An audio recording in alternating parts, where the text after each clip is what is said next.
සුබ දවසක්. අප මීට පෙර ප්‍රංශයේ ශ්‍රී ලංකා තානාපති කාර්යාලය තුල මතුවලා තියෙන අර්බුදකාරී තත්ත්වයත් එයින් සේවය ලබා ගන්නා සිංහල දෙමළ මුස්ලිම් ශ්‍රී ලංකා ප්‍රජාව මුහුණ දෙන ගැටලු සම්බන්ධවත් සාකච්ඡාවක් ඔබ වෙත ගෙනාවා. එහි දිගුවක් ලෙස එම ශ්‍රී ලාංකිකයින් මුහුණ දෙන නෛතික ගැටලු පිළිබඳව සාකච්ඡා කරන්න මේ ගැටලු වලට ඇත්තටම මුහුණ දෙන ඔවුන්ගේ ලියකියවිලි සකස් කිරීමේදී එහි අත්දැකීම් බොහොමයක් තිබෙන සුවිශේෂී පුද්ගලයෙක් අපි අද මේ සාකච්ඡාවට රැගෙන ආවා. ඔහු සුවිශේෂී වන්නේ මේ ශ්‍රී ලාංකික ප්‍රජාව ප්‍රංශයේ රජයෙන් සිදු කරගන්නා වූ නෛතික කටයුතු වලදී නෛතික සහාය ලබා දෙන ශ්‍රී ලංකා ප්‍රජාව තුළ හැමෝම හඳුනන පුද්ගලයෙක් විදියට ඔහු තමයි නීති උපදේශක රෙමි රණසිංහ මහත්මයා. අපි ආයුබෝවන් කියලා ඔහු පිළිගන්නවා. ආයුබෝවන් පසරන. දැන් රෙමි මේ ශ්‍රී ලංකා තානාපති කාර්යාලයෙන් සේවය ලබා ගන්න යන ශ්‍රී ලාංකික පුරවැසියන් ඇත්තටම මුහුණ දෙන නෛතික තත්ත්වය ඔබ දකින විදිහට නැත්නම් ඔබේ අත්දැකීම් විදිහට මොන වගේ තැනකද තියෙන්නේ? දැන් මම හිතන්නේ පතරේ මේ අවස්ථාවේදී ගොඩක් මිනිසුන්ට ප්‍රශ්න එන්නේ මම දකින හැටියට පාස්පෝර්ට් එක. පාස්පෝර්ට් එකක් රිනියු කරන අවස්ථාවේදී හෝ පාස්පෝර්ට් එකක් ගන්න අවස්ථාවේදී වීසා නැති පුද්ගලයෙක් එන ප්‍රශ්න තමයි මම මේ අවස්ථාවේදී ගොඩක් දකින්නේ. පාස්පෝර්ට් එකක් නැති පුද්ගලයෙක්ට රිනියු කරන අවස්ථාවක් එනකොට ඔෆ් පයිකින් ડોකියුමන්ට් එකක් කියන්න පුළුවන්. හෝ කමිෂන් එකෙන් ડોකියුමන්ට් එකක් කියන්න පුළුවන්. රිෆියුජි ඇප්ලයි කරු බවට කියලා. දැන් මෙයාලා රිෆියුජි එකෙන් රිජෙක්ට් වෙලා තියෙනවා නම් ශ්‍රී ලංකන් එම්බසියෙන් අහයි රිජෙක්ට් වුණ බවට කමිෂන් එකෙන් ડોකියුමන්ට් එකක් ඕනේ කියලා. ඒ ડોකියුමන්ට් එක අරගෙන ලීගලයිස් කරන්න ඕනේ. නොතර කෙනෙක් ළඟ. ඒක ලීගලයිස් කරලා පස්සේ ඒ කතාව ශ්‍රී ලංකන් කමිෂන් එක දීපු කතාව මෙයාලා ට්‍රාන්ස්ලේට් කරනවා ඉංග්‍රීසියට. ඒක ඉංග්‍රීසියට ට්‍රාන්ස්ලේට් කරලා පස්සුව තමයි පාස්පෝර්ට් හදන්න දාන්නේ මෙයාලා. එතනදිම ඉන්ටර්නැෂනල් ලෝ වයලේෂන් එකක් වෙනවා එතනම. මම පොඩි බාධා කිරීමක් කරන්නම්. මම ඔබට පොඩි පැහැදිලි කිරීමක් කරන්නම් මේ කතා කරපු තාක්ෂණික කාරණා සම්බන්ධයෙන්. මොකද ඇත්තටම ඔබ දන්නවා ශ්‍රී ලාංකික පුරවැසියන් යුරෝපීය රටවලට පැමිණෙනවා කිසියම් විදිහක රැකියා අරමුණු කරගෙනම පැමිණෙන පුද්ගලයන් ඉන්නවා. එහෙම නැතිව යම්කිසි විදිහක රැකියාවක් හොයා ගන්නවා කියන පරමාර්ථයෙන් මොනයම් ආකාරයකින් හෝ විදේශගත වෙලා මෙවැනි ප්‍රංශය වගේ යුරෝපීය රටවල් වලට එන පුද්ගලයන් ඉන්නවා. අපි කැමැති වුණත් අකමැති වුණත් ඔවුන්ගේ ප්‍රථම පියවර විදිහට මේ රැකියාවක් අරමුණු කරගෙනම ආපු නැති පිරිස ඔවුන්ගේ මූලික අවස්ථාව විදිහට ඔවුන් එම රටින් රෙෆියුජි එහෙම නැත්නම් සරණාගතභාවය ඉල්ලා සිටිනවා. මේ සරණාගතභාවය ඉල්ලා සිටින පුද්ගලයින්ගෙන් යම්කිසි ඊටාම සුළු පිරිසකට පමණයි සරණාගත භාවය එහෙම නැත්නම් එහි ආරක්ෂක තත්වය හිමි වෙන්නේ. නැත්නම් එම වීසා කැටගරි එකෙන් වීසා ලැබෙන්නේ යම් සුළු ප්‍රමාණයකට පමණයි. හැබැයි මේ වීසා නොලැබෙන පිරිස කිසියම් කාලයක් රැකියාවල මොනයම් ආකාරයකින් හෝ රැකියාවල නිරත වෙලා ප්‍රංශ රජයේ තිබෙන නීති රීති තුල ඔවුන් එලිජිබල් වෙනවා, ඔවුන් සුදුසුකම් ලබනවා යම් කාලයකින් පසුව ප්‍රංශයේ වීසා එකක් ලබා ගැනීමට. දැන් මේ වීසා එකක් ලබා ගැනීමට යන පුද්ගලයෙකුට අවශ්‍ය කරන මූලික ડોකියුමන්ට් එකක් එහෙම නැත්නම් ලියවිල්ලක් තමයි ඔහුගේ හෝ ඇයගේ විදේශ ගමන් බලපත්‍රය. ඒ සම්බන්ධයෙන් තමයි රෙමි මේ වෙලාවේ කතා කරේ එම පාස්පෝර්ට් එක ලබා ගන්න ශ්‍රී ලංකා තානාපති කාර්යාලයට ගියාට පස්සේ ඔවුන් මුණ දෙන ගැටලුව. ඒක පොඩ්ඩක් යම් ගැඹුරකින් අපි පැහැදිලි කිරීමක් සහිතව රෙමි ගියොත් දැන් පාස්පෝර්ට් එකක් ඉල්ලන්න යනකොට දැන් මෙයාලන් ඉල්ලනවා වීසා තියෙනවද නැද්ද කියන බවට. වීසා එකක් තියෙන පුද්ගලයෙක්ට පාස්පෝර්ට් එකක් හදනකොට ඒ පුද්ගලයාට ලේසි වෙනවා. පැහැදිලිව. වීසා කාඩ් එක දුන්නා, උපැන්න සාතිකයක් දුන්නා, පාරණ පාස්පෝර්ට් එක දුන්නා. ඒක රිනියු කරන දානවා. රිනියු කරන දැම්මට පස්සේ ශ්‍රී ලංකන් එම්බසියෙන් ඩියුරේෂන් එකක් දෙනවා. මාස 5ක ඇතුළතක ඔයාගේ පාස්පෝර්ට් එක ලැබිලායි කියලා. ඒ වගේම ලැබිලා එනවා පාස්පෝර්ට්ස්. දැන් මගේ ප්‍රශ්නේ එන්නේ වීසා එකක් නැති පුද්ගලෙක්ට. ඒ පුද්ගලයා පාස්පෝර්ට් එකක් ඉල්ලන්න යනකොට ඒ ඩියුරේෂන් එකම කියනවා. හැබැයි මම ඉස්සලන් කියපු ඩොකියුමන්ට්ස් උත් ඉල්ලලා. ඒ කියන්නේ රිෆියුජි අසයිලම් ඉල්ලපු බවට හෝ රිජෙක්ට් කරපු බවට තියෙන ඩොකියුමන්ට් එක ට්‍රාන්ස්ලේට් කරලා ලීගලයිස් කරලා ඕනි කියලා. කතාවත් එක්ක එයාලා ඉදිරිපත් කරපු. ඒ කියන්නේ දැන් මුලින්ම අපි දන්නවන්නේ දැන් රෙෆියුජි ඉල්ලපු පුද්ගලයන්ගෙන් රෙෆියුජි ප්‍රතික්ෂේප වීම තුල එයාට යම් අවස්ථාවක් ලැබෙනවා නැවත අභියාචනයක් කරන්න.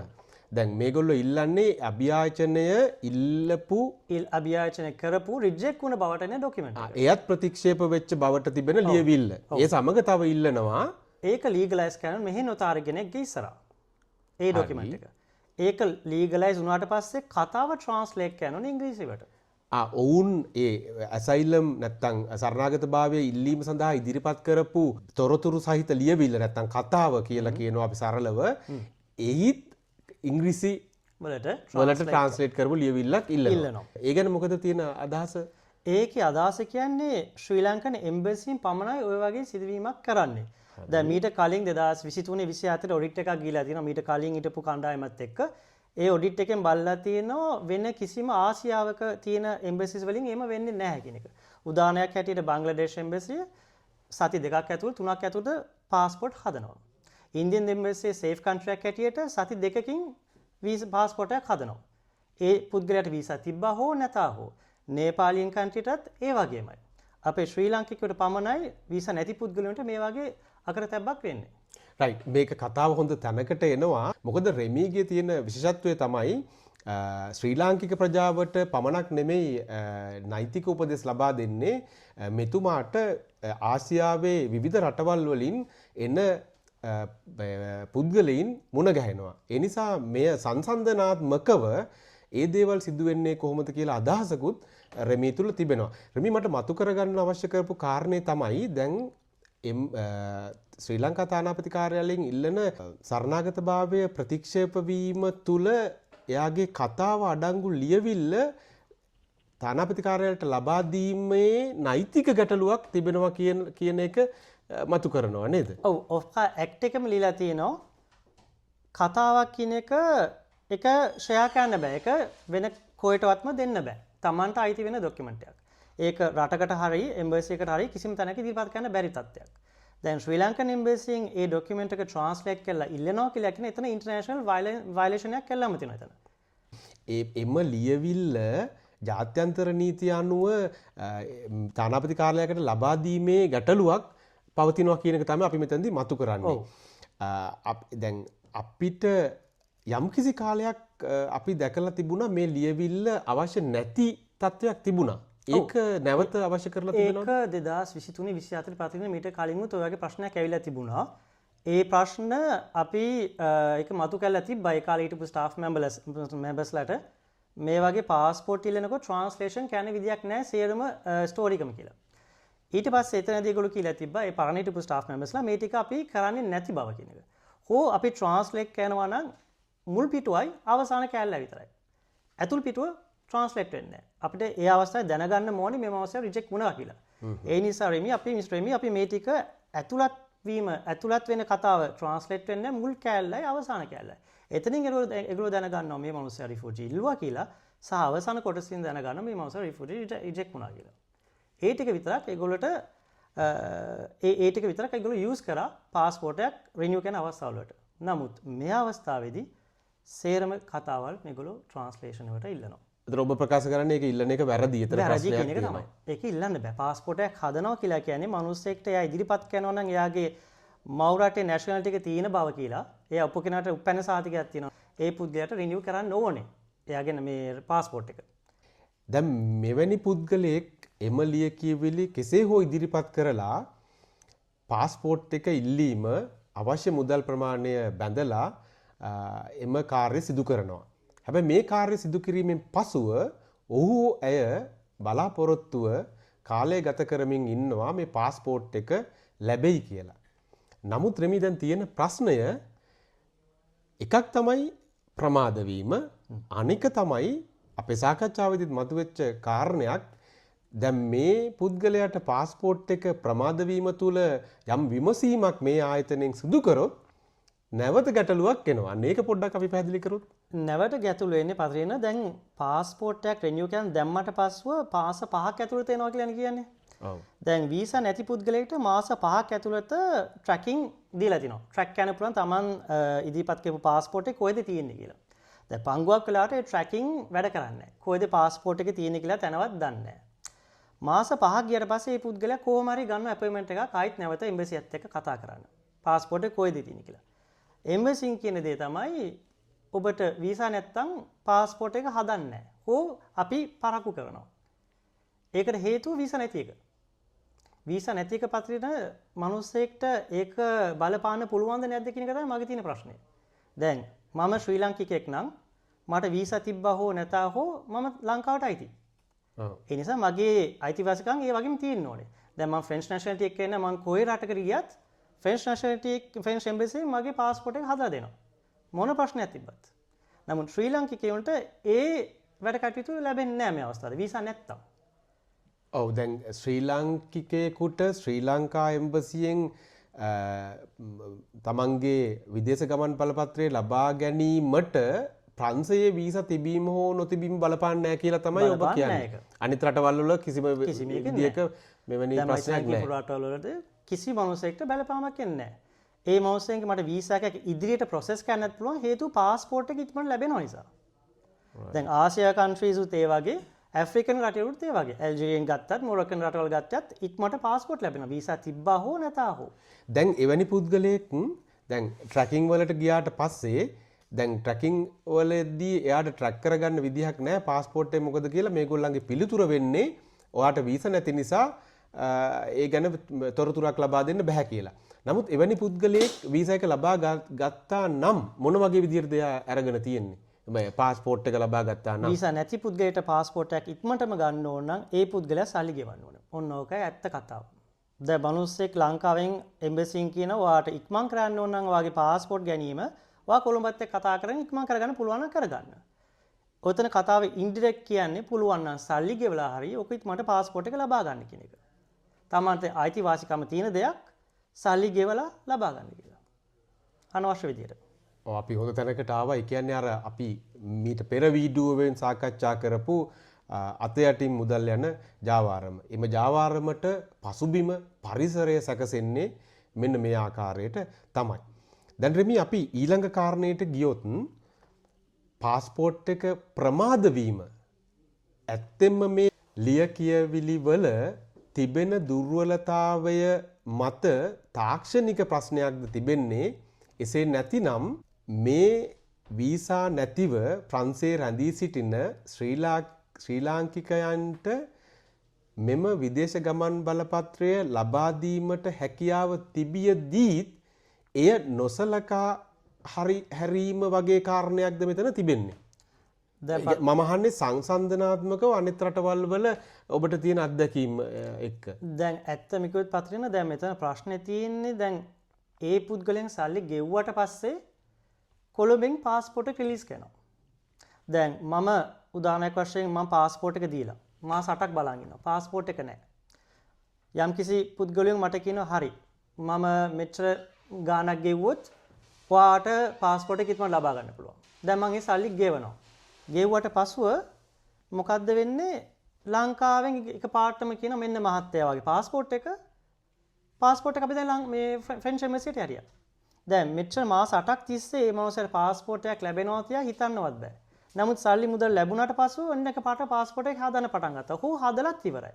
මගේ ක්ලයන්ට්ස්ලා පංගුවක් ඒගොල්ලෝ මට කියනවා මිස්ටර් එමි පාස්පෝර්ට් මම සල්ලි ගෙව්වට පස්සේ ලක්ෂ 4ක් හෝ 5ක් ගෙව්වට පස්සෙ මට කියනවා ඊට පවෙන්දා මගේ පාස්පෝර්ට් එකේ තියෙන මට PDF එකක් එවනවා. කොහොමද මේ පතිරෙන්න වෙන්නේ? එක්ක පාස්පෝර්ට් එක හදලා ඉවරයි. සල්ලි එනකම් බලන් ඉන්නවා ඒ කට්ටිය. කොහෙම නැත්තම් වෙන ප්‍රශ්නයක් තියෙනවා මෙතන. ඒකට උත්තරේ කොහෙන් දෙන්නේ කියලා අදටත් අපි දන්නේ නැහැ. එම්බසියත් ඒකට උත්තරයක් දෙන්නේ නැහැ. මනුස්සෙක් සල්ලි ගෙවුවට පස්සේ කොහොමද මෙච්චර ඉක්මනට පාස්පෝර්ට් එකක් ලැබෙන්නේ කියන එකට. අපි ඔබට ප්‍රකාශ කළා මීට පෙර වීඩියෝවෙන් යම් ආందోලනාත්මක කරුණු ප්‍රමාණයක්.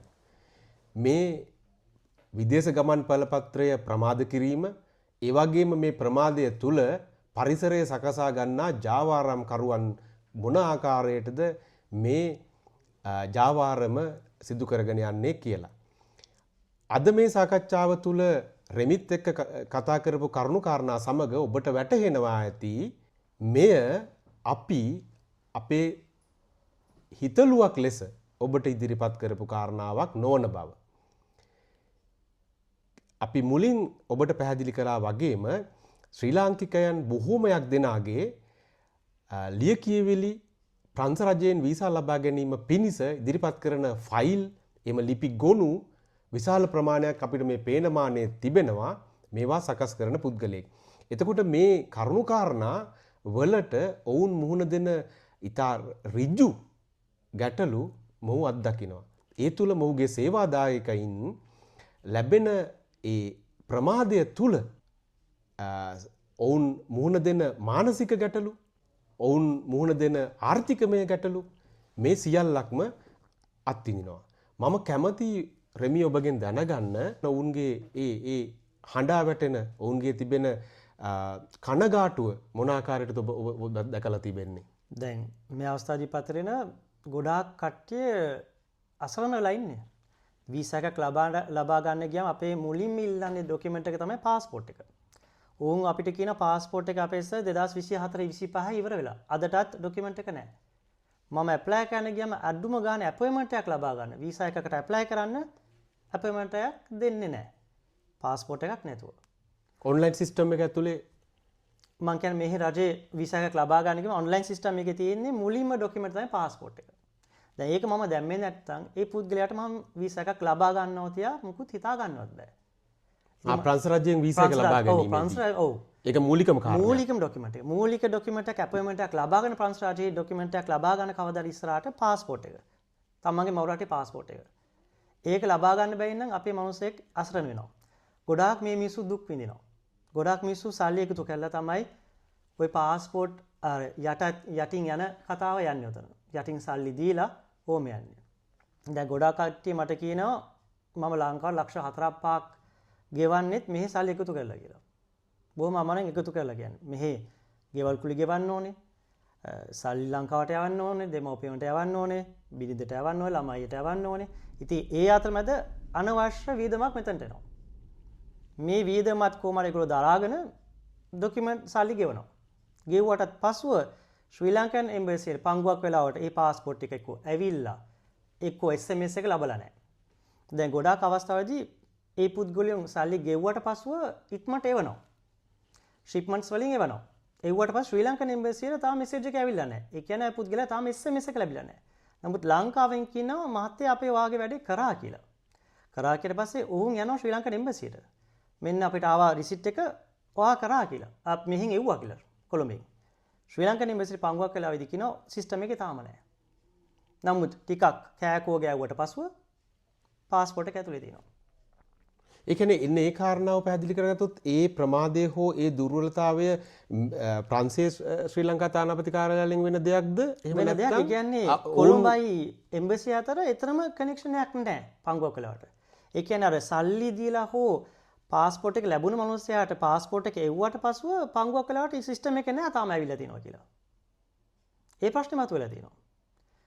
දැන් ලංකා රිසිට් එක තියෙනවා. ලංකාවෙන් යවුවා පැරිසිට කියලා. නමුත් පැරිසියේ තාම සිස්ටම් එකේ නෑ මේ පුද්ගලයාගේ પાස්පෝර්ට් එක ඇවිල්ලා තියෙනවා මූට අපි SMS එකකින් දැනුවත් කරන්න ඕනේ එන්න කියන එක. එහෙමත් අපි පංගුවක් වෙලා දැකලා තියෙනවා මෙතන මිනිස්සු. પાස්පෝර්ට් එක ලබා ගන්න කෑකෝ ගහලා එම්බසියට ගිහලා. ගොඩක් රණ්ඩු වෙච්ච වෙලාවලුත් අපිට ආරංචි වෙලා තියෙනවා නිලධාරීන් සමග. ඔව්. අපිට මෙතනදී මතු කරන්න උමනා කාරණයක් තමයි අපි මේ සියල්ල මතු කරන්නේ විශේෂයෙන්ම තානාපති කාර්යාලයේ ඉන්න නිලධාරීන් සමග අපි තුල ඇති වී තිබෙන වෛරයක් හෝ කිසිම කාරණාවක් හෝ වුන් අපහසුතාවයකට පත් කිරීමකට නෙමෙයි. මේ ප්‍රශ්නය තුල මේ ගැටලුව තුල මේ ශ්‍රී ලාංකික ප්‍රජාව ඊටාම ඉච්ඡා බංගත්වයකට පත් වෙලා තිබෙනවා. ඔවුන් ඊටාම කනගාටුවක ඉන්නේ. නමුත් මේ ශ්‍රී ලාංකික ප්‍රජාව ගත්තට පස්සේ අපි දන්නවා මේ ශ්‍රී ලංකාව තුල යම් ක්‍රම වෙනසක් බලාපොරොත්තු වෙන ඉතා සුවිශේෂී මැදිහත් වීමක් සිදු කරපු පිරිසක් තමයි විදේශීගත ශ්‍රී ලාංකික ප්‍රජාව. එයින් අපි කතා කරන මේ ප්‍රංශයේ ශ්‍රී ලාංකික ප්‍රජාව. සිංහල, දෙමළ, මුස්ලිම් සියලු දෙනා. ඔවුන් මේ පරිවර්තනය සමග යම් කිසි විදිහක උද්‍යෝගයකින් එහෙම නැත්නම් යම් සතුටකින් හිටියා මේ ක්‍රමවේදය මේ තියෙන ආයතනවල තියෙන සිස්ටම්ස් වෙනස් වෙලා මේ දේවල් පහසුවෙන් ස්මූත්ලි කරගන්න පුළුවන් වෙයි කියලා. මේ විදේශගතව ඉන්න ශ්‍රී ලාංකික ප්‍රජාව ලෝකේ පුරාම ඉන්න ශ්‍රී ලාංකික ප්‍රජාව ශ්‍රී ලංකාවේ ආර්ථික පැවැත්ම වෙනුවෙන් විදේශ ප්‍රේෂණ විදිහට ඉතා විශාල මුදලක් විශාල සහයක් ශ්‍රී ලංකා රජයට ලබා දෙනවා. එය එම පුද්ගලයා වීසා ඇතුව හෝ නැතිව එම රටේ රැඳී සිටිමින් මේ සේවය ලබා දෙනවා. නමුත් මේ පුද්ගලයන් වීසා පත්‍රයක් ලබා ගැනීම කියන දේ ශ්‍රී ලංකා රජයට කිසිසේත්ම අවාසියක් හෝ බලපෑමක් වන්නේ නැහැ.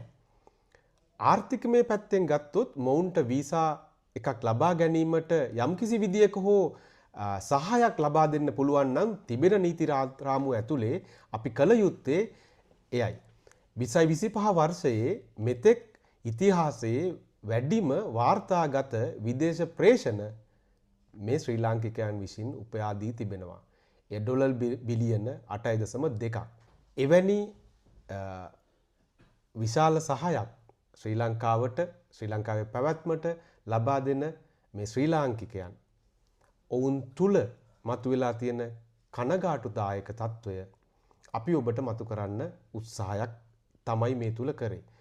අපි අත්දැකලා තියෙනවා සමහර පුද්ගලයන් අපිට ඇවිටිලි කරන්න පටන් ගත්තා.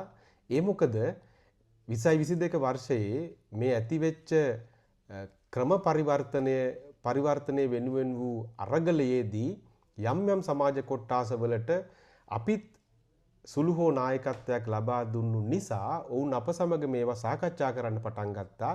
එහි මේ දේවල් සිදු නොවෙන්නේ කියලා. අන්න එයට සිදු කරන සාධාරණයක් ලෙස තමයි අපි මේ දේවල් සමාජගත කිරීමට මැදිහත් වන්නේ.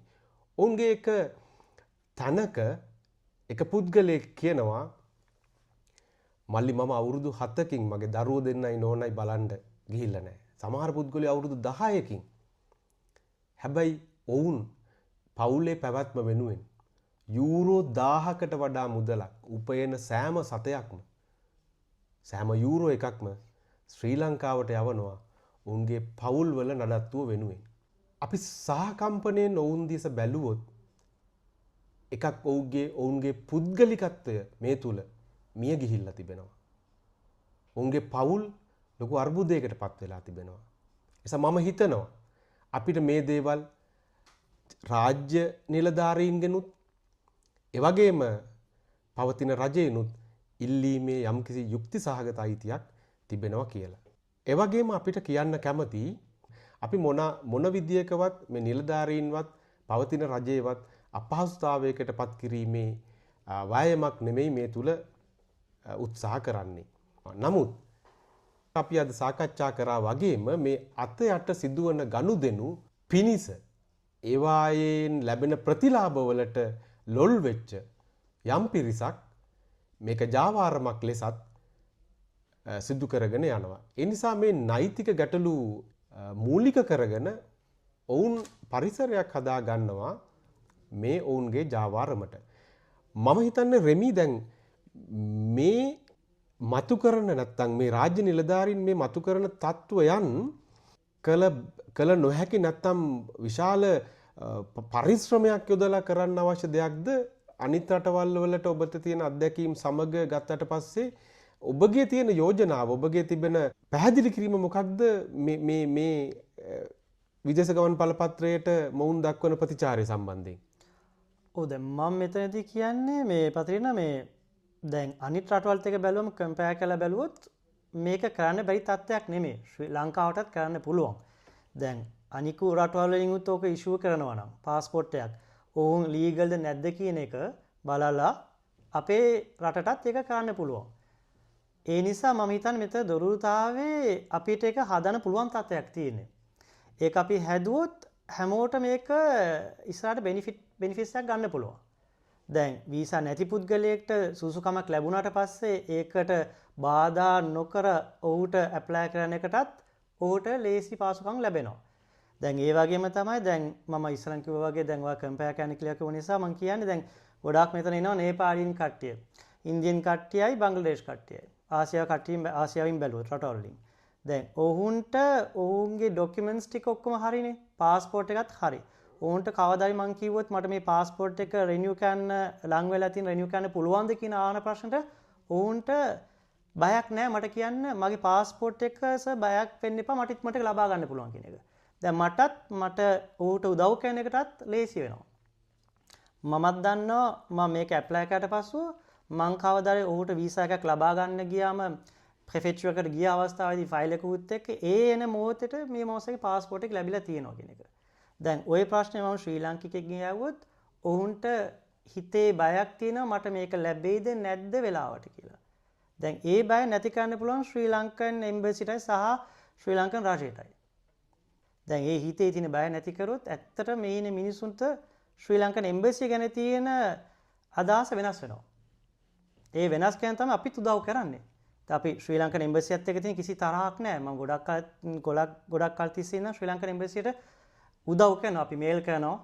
ඊට කලින් හිටපු ස්ටාෆ් මෙම්බර්ස්ලාටත් අපි මෙසේජ් කරලා තියෙනවා, ඊමේල් කරලා තියෙනවා මේ ටික හදන්න පුළුවන් කරුණු ටික කියලා තියෙනවා හදන හැටි.